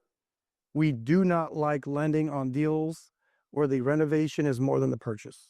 We just don't. It's a rule of thumb that we have. That's in this case, but the ARV is $250,000, buy price $70,000, so you're in there at $160,000. I don't know. Did we put pictures in here? We got pictures. Okay. Here's some of the pictures. Doesn't really look like Sam's favorite $70,000, $90,000 number to me. Do your own due diligence, guys. Like I said before, I vet these deals. I vet the ownership of the deal, wholesaler, owner, REO. I do not vet the numbers. So just do your due diligence. So pictures, Michelle's name's up there, email's up there. The next thing I want to do, though, is Sam, run some comps in Baltimore. Let's go ahead and switch and run some comps. Remember, 3121 Bel Air. Oh, good, you already got it up. Okay, one of the things I want to show you guys is when you're in an area and you don't know anything about the area, whether it's a rural deal like Tien's in Newmarket, Virginia, whether it's in DC or whether it's in Baltimore, what we like to do is we like to run comps on a map basis. So the actual property is right here. So I want Sam to do, there you go, run yourself kind of a 10 by 10 block square and just look at row homes. It doesn't have to be two, maybe a 5 by 5, just run a square around here and let's just run some quick comps so we can show you guys what to do. There you go. Beautiful. All right, great. So we're in the MLS right now. We're just doing a straight map search, right? So the criteria that we're going to put in, yeah, there you go. Active under contract, pending under contract. Now, I don't want to do closed. Don't do closed 180. Do closed 120. Change that to 120. I think, guys, in this marketplace, you don't want to go out 6 months. You only want to go out 3 or 4 months. So we'll go out 4 months. Do you got row homes in there, Sam? Asset type. There we go. Sometimes they don't. Just go here. Go, and we only want to look at row homes. Go interior. Just go interior. Yeah, that's fine. All right. So we got 30 matches. All right, bring that up. 30 matches. The only thing I forgot to do, guys, I forgot to get the square footage number because that's pretty important. So search that guy. All right, there we go. Now, the next thing I want to show you guys is I want you to hit, not yet, Sam, search by, go over there on price, click price. Okay, see what happens. All right, now, when you're in Baltimore, remember the purchase price was $70,000, the renovation is $90,000, ARV is $250,000. I'm not disagreeing with the ARV. The one thing that we do not like to do, and I do not like to lend on, guys, can you guys see this? What I want to show you guys is the prices. Pending, closed, active, under contract. I don't like to see assets under $100,000, $120,000. If I see assets in $120,000, I stay away from that kind of thing because that tells me some things that I want to not put my contractors at risk. So those are some of the things that we like in Baltimore is that we analyze things. So if there are a lot of sub $100,000 assets, similar asset type class, row homes, we just stay away from it as not only a fix and flip buyer, but also as a lender. We just have never done it. Now, if it was another community where maybe it was $150,000, right, and higher, and it looked like a little more decent asset types, then we'll certainly go ahead and do it. It's just that in Baltimore, Route 40 dissects the city from east to west through Baltimore. Anything north and south of that 10 blocks by 10 blocks, you just got to know what you're doing, guys. I'm not saying it's bad, but what I'm saying is If you don't know what in the hell you're doing and you want to go and say, I want to invest in Baltimore City because the asset types are lower, right? Just know what you're doing. That's all I'm saying. Be careful. I was going to say, as long as I've known Baltimore, I don't know, 30 years, I used to live up that way. It's definitely one of those markets where you can go not only street by street, but even house by house. The values can change a lot. Yeah. And so if you know those streets and you know those houses, it's a little bit like DC, where you can have a house like R1. People will put up with that being there, sitting there for a long time, and it doesn't kill the house values. So some parts of Baltimore, you get it. On the other hand, if you have too much inventory of that stuff, then it's tipped over into you're being the exception. Yeah, so you really got to know it in an intimate fashion. You don't go there just because you think. You got to learn it. Okay, so let's just go back over go back, get out of there. Go back to the slides. And then we'll kind of let you vote one more time. Well, the other thing to consider, if I might just add to that, is if you just look here, what do you see here? You see like a lot of active inventory, That's, I don't know. That's a tough space. That's all I gotta say. Yep. What other rates say? You don't see any houses. That's exactly right. That's the other thing too, is calculating the ARV is very challenging. It's very challenging. Yeah, but there's people that do it and there's people that are good at it. If you want to build a rental portfolio, Baltimore City, in my opinion, is a good cash flow city. You just can't count on appreciation. That's all. All right, not bad. Okay, so the details of the deal as follows: purchase price $70,000 or best offer. Renovation cost $90,000. Bring a contractor through there. ARV maybe $250,000. Okay. All right. One last time. Let's go ahead and vote. And I think we have one more deal after this, and I think then we go ad hoc, right? What time is it? We good on time? 5:09. Sorry, guys. We'll go quickly through the ad hoc, but let Teresa present her deal. All right, y'all voted? Oh, wow. This is. Okay, so the fours, whoever the fours are, threes and fours, her name and numbers on the slide. Look into it. Yeah, that's where we're at. I'm just saying. And then we got like 30, 40. 703-587-2475. Teresa, you're next. This is the last deal, okay, guys?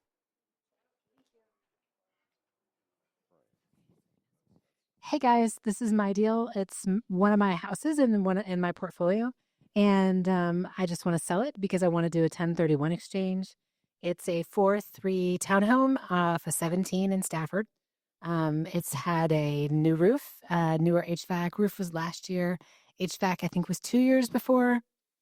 Rental comps are $2,400. My tenants now are paying $2,100. Their month-to-month lease doesn't expire yet, meaning I don't raise their month-to-month on the cost until the day of the lease. They are 30 days notice, and it's written as month-to-month, and I'm asking $380. So I had somebody run MLS comps for me, and that's what they gave me. You can call me at there or talk to me. Pretty straightforward. Yep, cell phone, email. Do y'all have a picture? Any questions? Do we have a next one? I had a picture of the outside. I don't think we got it in there. Oh, I have a picture. It's just, if you know England Run, it's off of 17 in South Stafford. I want to say that Mountain View, but it might be Colonial Forge is the school district. And I'm just selling it because I want to buy something else. The new house right down the street from there. Yeah, eventually. Yeah, it's a good entry level. It's a good entry level house. Right. It's like a entry level townhouse / good place to have rentals. So HOA is $112 a month. Yeah, and if you realtors have any buyers in that price point, Stafford, off market house. So. Yep. I'm good. You can just text me, call me. Yep. All right. That's it. I can show you a picture. I have it on my phone. I got a picture if you want to see it. Okay. Oh, yeah. We got a picture. You got to click over, right? So that's the outside. Yeah. The inside, when I purchased it at a short sale after the recession, and I just fixed it up. And looks nice. Yeah, it's good. I mean, we repainted it. It has a finished basement with another full bath and a bedroom. So it's total living space. Total living space is about 1,900 square feet. So, yeah. Any questions? All right. Pop me back over. I think that just about does it. Thank you, Teresa. So we're on the last part of the agenda. And how much time we got left? Maybe 5 minutes? 0 minutes? Sorry to keep you guys a little longer tonight. Does anybody have any ad hoc deals they might want to present? I think, Gary, you had one in the back, right? You have one, Gary? Yeah, we just bought a house in Reston, a townhouse, 2037 Leathersfield Course, in Reston, a townhouse near Wheelie in Sunrise Valley. And it is, our contractors can't get there for a couple weeks, so we're just throwing it out to wholesale it. I'm asking $585. It's about $60 to rehab. And What's the it's street name? I'm sorry. Weathersteel? Weathersfield, not WETHERSFIELD Court. We're asking $585. It's about 50 to 60, but Charlie said add 10%, so I'd say 60. And it's worth about $750. We don't usually wholesale, but as I said, our contractors are finishing up 2 projects. We just thought we'd throw it out there. There's a picture of. Yeah, I mean, that's actually, that's a decent price. North Virginia, guys. And my number is 703-405-4550. 703-405-4550. And you'll be here for a little bit afterwards? Yeah, and my name's Gary. Gary Green, yeah. Okay. Tom? Yeah, we got another real quick. We love mobile parks. Great asset class in Cairo, Georgia. It's 90 units. It's a 3-park portfolio. Purchase price is 3.35. It'll be a syndication. It will be accredited investors. Cash on cash is almost 12%. The equity multiple for the 5-year hold will be about 2.12, so you double your money in 5 years. If you're interested, mobile home parks, love them. Great asset class. Phone number is? 703-987-5812, and I'll be right here next to this lady. All right, there we go. Nahom? Yep. Sorry to keep you guys a little after 9, guys. We're getting better with the timing of things. I got a property in Northeast DC. It's a owner who it needs a property fixed. So I'm looking for somebody who can help me do a novation. So this is most likely a JV deal. ARV goes for about 440, and I'm not too familiar about novations, so I'm gonna need some assistance with that as well. So phone number is 301-300-4336. Did you take the metro to get here? Yeah. He's a new investor, guys. He's 19 years old. Congratulations. So go help him out. Give him wisdom. It's 301-300-4336. Thank you. Anybody else? All right. I think that does it. Reserve your spot for next month if you guys want to. Second Wednesday of each month. I hope you guys enjoyed it. We're going to send out, I guess, some feedback. Give us feedback on what you liked, what you didn't like, any changes we can do to help. I mean, we put in the hot seat. I'm kind of interested in your comments on that. We put in the voting. Like I said, I only want you guys to vote on the basic deals. I didn't want to take the more complicated deals. So let us know if you want to see anything new. Reserve your spot April 9th. And we hope to see you next month.